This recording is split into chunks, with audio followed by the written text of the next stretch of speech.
عارف الإحساس ده لما تبقى في عز الشتا ومتغطي بالبطانية والدنيا ضلمة وبره ساقعة وفجأة المنبه يرن. أول فكرة بتخطر في بالك 5 دقايق كمان، بس ال5 دقايق دي بتتحول لساعة.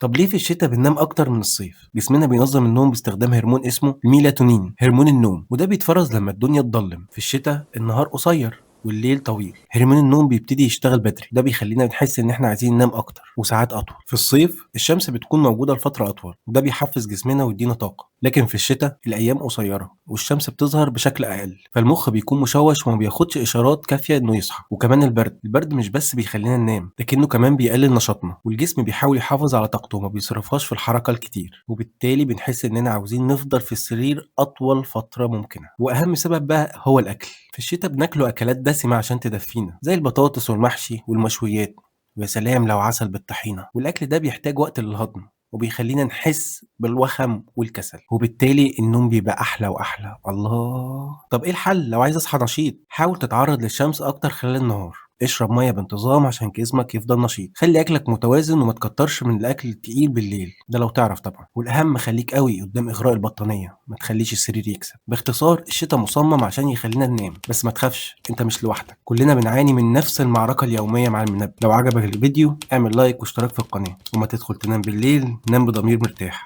انت مش لوحدك. سلامات.